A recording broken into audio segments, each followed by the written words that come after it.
BJP വലിയ മുന്നേറ്റമുണ്ടാക്കിയതായി അവർ അവകാശപ്പെടുമ്പോൾ CPM-ഉം കോൺഗ്രസും പറയുന്നത് അങ്ങനെ ഒരു മുന്നേറ്റം ഉണ്ടാക്കാൻ അവർക്ക് കഴിഞ്ഞിട്ടില്ല. തിരുവനന്തപുരം കോർപ്പറേഷനിൽ മാത്രമാണ് മുന്നേറ്റം ഉണ്ടാക്കാൻ കഴിഞ്ഞത്. പാലക്കാട് നഗരസഭയിൽ കേവല ഭൂരിപക്ഷം നഷ്ടപ്പെടുന്നു. പന്തളം കയ്യിൽ നിന്നും പോകുന്നു. പല പഞ്ചായത്തുകളും പോകുന്നു. അപ്പോൾ ഈ തെരഞ്ഞെടുപ്പ് ഒരു തിരിച്ചടിയായിരുന്നോ ബി.ജെ.പിക്ക്? മുഖം നമ്മളതാണെങ്കിലും നമ്മുടെ മുഖം ഏറ്റവും കൂടുതൽ കാണുന്നത് മറ്റുള്ളവരാണല്ലോ.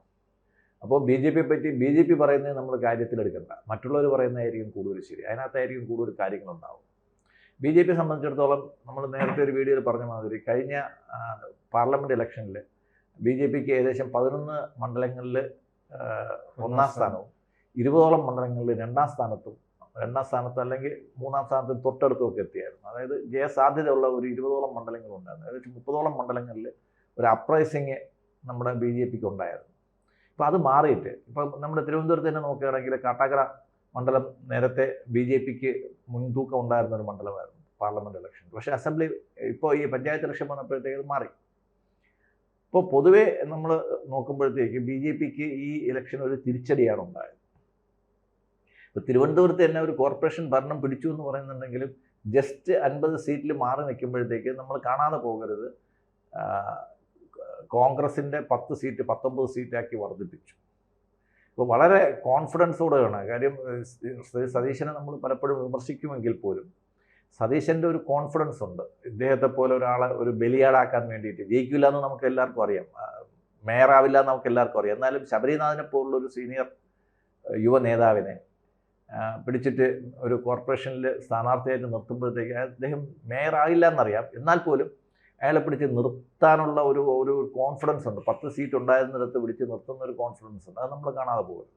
എന്നിട്ട് അദ്ദേഹം അത് ജയിക്കുകയും ചെയ്തു. കുറച്ച് വോട്ടിനാണെങ്കിലും അദ്ദേഹം ജയിക്കുകയും ചെയ്തു. 10 എന്നുള്ളത് 19 മാറ്റുകയും ചെയ്തു. ഏകദേശം 100% വിജയമാണ് അവിടെ നമ്മൾ കോൺഗ്രസ് UDF-ഉം ഈ മണ്ഡലത്തിൽ ഉണ്ടാക്കിയിരിക്കുന്നത്. അത് കോൺഗ്രസ് അത് CPM-ന് ഇരട്ടി, അത് 100% ഇരട്ടിയായിട്ട് നമ്മൾ കൂട്ടി.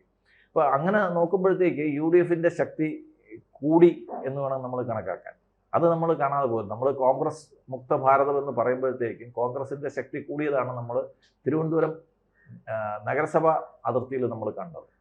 അപ്പോൾ മറ്റു അപ്പം അതിനനുസരിച്ചിട്ട് തിരുവനന്തപുരത്ത് നേരത്തെ കിട്ടിയിരുന്ന കാട്ടാക്കട പോലുള്ള മണ്ഡലങ്ങളിലുണ്ടായിരുന്ന മുൻതൂക്കം ഇല്ലാതാവുകയും ചെയ്തു.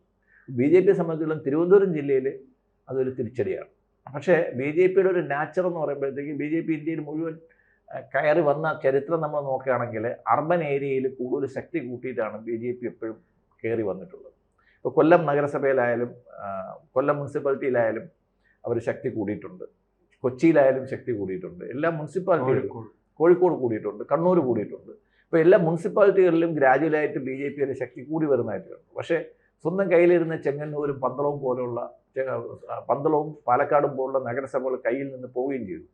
കാര്യം ബി.ജെ.പിക്ക് വോട്ട് ചെയ്യുന്നവർ പോലും അവരുടെ പ്രകടനത്തിനെ വിലയിരുത്തുകയും അതിനവർ മാർക്കിടുകയും ചെയ്തു എന്നുള്ളതാണ്. ജനാധിപത്യമാകുന്നത് ജനങ്ങൾക്ക് മാർക്കിടാനുള്ള അവസരം ഉണ്ടാകുമ്പോഴത്തേക്കാണ്. ബി.ജെ.പിക്ക് തിരുത്തേണ്ട കാര്യങ്ങളുണ്ട് എന്ന് മനസ്സിലാക്കാൻ വേണ്ടിയിട്ടാണ് ആ ഒരു നെഗറ്റീവ് മാർക്ക് വന്നത്. അപ്പം ബി.ജെ.പിക്ക് മൊത്തത്തിൽ നമ്മൾ നോക്കുകയാണെങ്കിൽ ബി.ജെ.പിയുടെ വോട്ട് ഷെയർ വലുതായിട്ടൊന്നും കൂടിയിട്ടില്ല. ചിലയിടങ്ങളിൽ നേട്ടങ്ങൾ ഉണ്ടാക്കിയെങ്കിലും അതേ കോട്ടം മറ്റ് സ്ഥലങ്ങളിൽ ഉണ്ടാവുകയും ചെയ്തു. എന്തായാലും മൊത്തത്തിൽ കിട്ടിയ പഞ്ചായത്തുകളുടെ എണ്ണം കൂടുതലാണ്. പിന്നെ പല പഞ്ചായത്തുകളിലും ഒരു ടൈ വരുമ്പോഴത്തേക്ക് അല്ലെങ്കിൽ ആർക്കും സ്വന്തമായിട്ടൊരു ഭൂരിപക്ഷം ഇല്ലാതെ വരുന്നിടത്ത് ബി.ജെ.പി ഒഴിച്ചു നിർത്താൻ വേണ്ടിയിട്ടുള്ള ഒരു താല്പര്യം വരുന്നുണ്ട്. അപ്പോൾ കൂടുതൽ പഞ്ചായത്തുകൾ കിട്ടേണ്ടതായിരുന്നു. എന്നാലും അവരുടെ ഫോക്കസ്ഡ് ആയിട്ടുള്ള ഒരു വർക്കല്ലായിരുന്നു ഈ പഞ്ചായത്ത് ഇലക്ഷനിലും കണ്ടത്. അതുകൊണ്ട് ഈ ബി.ജെ.പിയുടെ എല്ലാ സംവിധാനങ്ങളും എല്ലാ സംസ്ഥാന നേതാക്കളും തിരുവനന്തപുരം കോർപ്പറേഷനിൽ മാത്രമായി ചുരുങ്ങിയോ?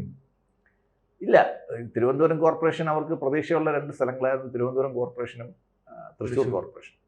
തൃശ്ശൂർ കോർപ്പറേഷനിൽ അവിടുത്തെ ജനപ്രതിനിധിയുടെ ധാർഷ്ട്യം ജനങ്ങൾക്ക് പലപ്പോഴും ബുദ്ധിമുട്ടുണ്ടാക്കിയിട്ടുണ്ട്. ജനപ്രതിനിധി എന്ന് പറയുമ്പോഴത്തെ അവരുദ്ദേശിക്കുന്നത് നമുക്കെപ്പോഴും ഈസി ആയിട്ട് ആക്സസ് ഉള്ള, അല്ലെങ്കിൽ നമ്മുടെ കാര്യങ്ങളിൽ പരിഹരിക്കാൻ ഒന്നുമില്ല, ഒരു എന്താ പറയുന്നത്, ക്ഷമയോടെ കേൾക്കാനെങ്കിലും താല്പര്യമുള്ള ഒരു പ്രതിനിധിയാണ് അവർ നോക്കുന്നത്.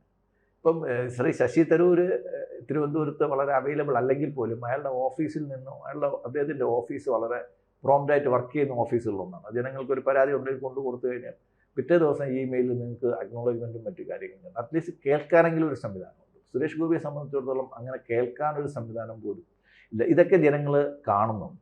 നമ്മൾ ജനാധിപത്യത്തിൽ നമ്മൾ വെറുതെ ജനാധിപത്യം എന്ന് പറഞ്ഞിട്ട് കാര്യമില്ല. ജനാധിപത്യത്തിൽ ജനങ്ങൾ ഇത് വാച്ച് ചെയ്യുന്നുണ്ട്, ജനങ്ങൾ അതിന് മാർക്ക് ചെയ്യുന്നുണ്ട്, അവർ പ്രതികരിക്കുന്നുണ്ട്. അത് ഏറ്റുവാങ്ങാൻ എല്ലാ പാർട്ടിക്കാരും തയ്യാറാവണം. CPM ആണെങ്കിലും കോൺഗ്രസ് ആണെങ്കിലും BJP ആണെങ്കിലും ജനങ്ങൾ അവരെ കോൺസ്റ്റൻ്റായിട്ട് വാച്ച് ചെയ്യുന്നുണ്ടെന്നും അവരാണ് നമ്മളെക്കാളും മാർക്കിടാൻ അറിയാമെന്നുള്ളവരെന്ന് നമ്മൾ മനസ്സിലാക്കണം. സാധാരണ ചിലപ്പോൾ ഒരു തട്ടുകടയിൽ നിന്ന് നമ്മൾ ചോദിക്കുന്ന ഒരു വിവരമായിരിക്കും അത് ഏറ്റവും കറക്റ്റായിട്ട് വരുന്നത്. വലിയ വിദ്യാഭ്യാസം ഉള്ളവരെക്കാളും തീരെ വിദ്യാഭ്യാസം കുറഞ്ഞ സാധാരണ ആൾക്കാരുടെ മനസ്സിൽ വരുന്നത് എന്താണോ അതായിരിക്കും വോട്ടായിട്ട് പ്രതിഫലിക്കുന്നത്. അപ്പോൾ മറ്റുള്ളവർ സംസാരിക്കുമ്പോഴത്തേക്ക് അവർക്ക് ബയാസ് ഉണ്ടാകും. നമുക്കെല്ലാവർക്കും ചിലപ്പോൾ രാഷ്ട്രീയം ഉള്ളവർ സംസാരിക്കുമ്പോൾ ഒരു ബയാസ്ഡ് ആയിട്ടായിരിക്കും സംസാരിക്കുന്നത്. പക്ഷേ ഒരു രാഷ്ട്രീയം ഇല്ലാത്തവർ പ്ലെയിനായിട്ട് സംസാരിക്കുമ്പോൾ ഒരു രാഷ്ട്രീയം ഇല്ലാതെ സംസാരിക്കുന്നു. അതായിരിക്കും ഏറ്റവും കറക്റ്റായിട്ടുള്ളത്. അപ്പോൾ BJP സംബന്ധിച്ചിടത്തോളം അവർക്ക് കഴിഞ്ഞ അസംബ്ലി ഇലക്ഷനിലും കഴിഞ്ഞ നിയമസഭ ലോക്കൽ ബോഡി ഇലക്ഷനിലുമൊക്കെ ജനങ്ങൾ അവർക്ക് കുറേ അധികാരങ്ങൾ കൊടുത്തു, ചില മണ്ഡലങ്ങൾ കൊടുത്തു. അതൊക്കെ അവർ നഷ്ടപ്പെട്ടു പോയി എന്നുള്ളതാണ് നമ്മൾ മനസ്സിലാക്കേണ്ടത്. തിരുവനന്തപുരത്ത് തന്നെ കല്ലിയൂർ, വെങ്ങാനൂർ പഞ്ചായത്തുകളൊക്കെ 2 ടേമിന് മുമ്പേ അവർക്ക് BJP അധികാരത്തിൽ വന്നതാണ്. അവിടെ ഒന്നും അവർക്ക് തിരിച്ച് അധികാരത്തിൽ വരാൻ സാധിച്ചിട്ടില്ല. അപ്പോൾ അവരൊരു ചേഞ്ചിന് വേണ്ടി ആൾക്കാർ വോട്ട് കൊടുക്കുന്നുണ്ട്, അല്ലെങ്കിൽ പുതിയ മുഖങ്ങൾ കണ്ട ആൾക്കാർ വോട്ട് കൊടുക്കുന്നുണ്ട്. ആ രീതിക്ക് അനുസരിച്ചിട്ട് ഈ വോട്ട് വാങ്ങി ജയിച്ചവർക്ക് ഉയരാൻ പറ്റിയില്ലെങ്കിൽ അതേ വോട്ട് പെട്ടി കൊണ്ട് തന്നെ ഇവരെ തൂത്തെറിയാനും കഴിയുമെന്നുള്ളതാണ്. നമ്മൾ ജനാധിപത്യത്തിൻ്റെ ഏറ്റവും ബ്യൂട്ടി എന്ന് കാണുന്നത് ഇന്ദിരാഗാന്ധി അടിയന്തരാവസ്ഥ കഴിഞ്ഞിട്ട് തിരിച്ചു അടിയന്തരാവസ്ഥ കഴിഞ്ഞിട്ട് ഇലക്ഷൻ നടത്തിയപ്പോഴത്തേക്ക് പാടയെടുത്ത് കളഞ്ഞു. അത് കഴിഞ്ഞ ഇലക്ഷൻ്റെ വീണ്ടും അതിനേക്കാളും കൂടുതൽ ഭൂരിപക്ഷത്തിൽ അവർ തിരിച്ചു കൊണ്ടുവരുന്നതാണ് കണ്ടത്. കാര്യം അവർക്ക് ശേഷം വന്നവർക്ക് ആ സ്ഥാനത്തിരിക്കാനുള്ള യോഗ്യതയില്ല എന്ന് ജനങ്ങൾക്ക് മനസ്സിലാക്കിയപ്പോഴത്തേക്ക് വലിച്ചു ചവിട്ടി താഴെയിടുകയാണ്. അത് തന്നെയാണ് ആ ജനാധിപത്യത്തിൻ്റെ പാഠം തന്നെയാണ് ഇപ്പോഴും റിപ്പീറ്റ് ചെയ്തു വരുന്നത്. BJP അധികാരത്തിൽ കയറിയ പല സ്ഥലങ്ങളിലും അവർ ജനങ്ങളുടെ പ്രതീക്ഷയ്ക്ക് ഒത്തു ഉയരാതെ വന്നപ്പോഴത്തേക്ക് അവരെ ചവിട്ടി താഴെയിടുകയും എന്നാൽ പുതിയ സ്ഥലങ്ങളിൽ അവരെ പലരും പരീക്ഷിക്കുകയും ചെയ്തു എന്നുള്ളതാണ് നമ്മൾ മനസ്സിലാക്കുന്നത്. അല്ല, അപ്പോൾ ഈ CPM പറയുന്ന കണക്കിൽ വ്യക്തതയുണ്ടോ? അപ്പോൾ ഇവർ കണക്ക് CPM-ൻ്റെ കണക്കെന്ന് പറയുമ്പോഴത്തേക്ക് അവർ സീറ്റിൻ്റെ കാര്യം പറയുമ്പോഴത്തേക്ക് മൊത്തം വോട്ടിൻ്റെ കാര്യം പറയും, വോട്ടിൻ്റെ കാര്യം പറയുമ്പോൾ സീറ്റിൻ്റെ കാര്യം പറയും. സീറ്റ് കുറഞ്ഞു പക്ഷേ അവർക്ക് വോട്ട് കൂടിയെന്ന് പറയും എന്ന് പറഞ്ഞുകൊണ്ട് അതിനകത്ത് മീനിങ് ഇല്ലല്ലോ. തിരിച്ച് അവർക്ക് വോട്ട് കൂടി സീറ്റ് കുറയുമ്പോഴത്തേക്ക് പറയും ഞങ്ങൾക്ക് വോട്ട് കൂടി പക്ഷേ സീറ്റ് കുറഞ്ഞു പോയി, അപ്പോൾ ജനങ്ങൾ ഞങ്ങളോടൊപ്പമാണ് പക്ഷേ സീറ്റ് കുറഞ്ഞു, അത് ഇലക്ഷൻ്റെ സിസ്റ്റത്തിൻ്റെ കുഴപ്പമാണ് പറയും. രാഹുൽ ഗാന്ധി ആണെങ്കിൽ വോട്ട് തോറ്റു കഴിഞ്ഞാൽ പറയാം അത് വോട്ട് ചോരിയാണ്, അല്ലെങ്കിൽ ഇലക്ഷൻ മെക്കാനിസത്തിൻ്റെ. അപ്പോൾ ഇതൊരു പ്രോപ്പർ അനാലിസിസ്, ബയാസ്ഡ് അല്ലാത്തൊരു അനാലിസിസ് ഈ നേതാക്കളിൽ നിന്നൊന്നും നമ്മൾ പ്രതീക്ഷിക്കാത്തതുപോലെ തന്നെയാണ് BJP അവകാശപ്പെടും ഞങ്ങൾക്ക് നേട്ടം ഉണ്ടായി എന്ന് അവകാശപ്പെടും. പക്ഷേ ആ നേട്ടം കോൺസ്റ്റൻ്റ് ആയിട്ടുള്ളതും സ്ഥിരതയുള്ളതും കണ്ടിന്യൂസ് ആയിട്ട് പോകുന്നതും ആയിരിക്കണമായിരുന്നു. അങ്ങനെ ആയിട്ടില്ല എന്നുള്ളത് BJPക്ക് ഉണ്ടായ ഒരു വീഴ്ച തന്നെയാണ്. അവർ ഉത്തരം പറയേണ്ടത് കഴിഞ്ഞ പാർലമെൻറ്റ് ഇലക്ഷനിൽ 11 സീറ്റുകളിൽ കിട്ടിയ മുൻതൂക്കം ഇത്തവണ എന്തുകൊണ്ട് കിട്ടിയില്ല എന്ന് ചോദിച്ചു കഴിഞ്ഞാൽ അവർ പഞ്ചായത്തിൻ്റെ എണ്ണം പറയും.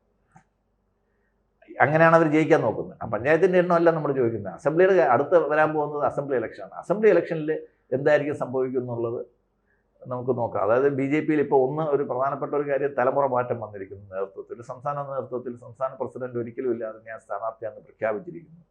അപ്പോൾ അതിനനുസരിച്ചിട്ട് അടുത്ത വരുന്ന ആഴ്ചകളിൽ മറ്റ് സ്ഥാനാർത്ഥികളെയും പ്രഖ്യാപിച്ച് വർക്ക് തുടങ്ങേണ്ട ഒരു സ്ഥിതിയാണ്. കോൺഗ്രസും അടുത്ത ആഴ്ച തന്നെ സ്ഥാനാർത്ഥികളെ പ്രഖ്യാപിക്കുന്നത് വളരെ മുമ്പേ തന്നെ തയ്യാറെടുക്കാൻ വേണ്ടിയിട്ട് അവരും തുടങ്ങിയിട്ടുണ്ട്. അപ്പം ഇതിനനുസരിച്ചിട്ട് ജനഹിതം എന്താണെന്ന് മനസ്സിലാക്കി വരുത്തിയ തെറ്റുകൾ തിരുത്തി മുന്നോട്ട് പോയി കഴിഞ്ഞാൽ ജയിക്കേണ്ട ആൾ അങ്ങനെയാണ് ജയിക്കും.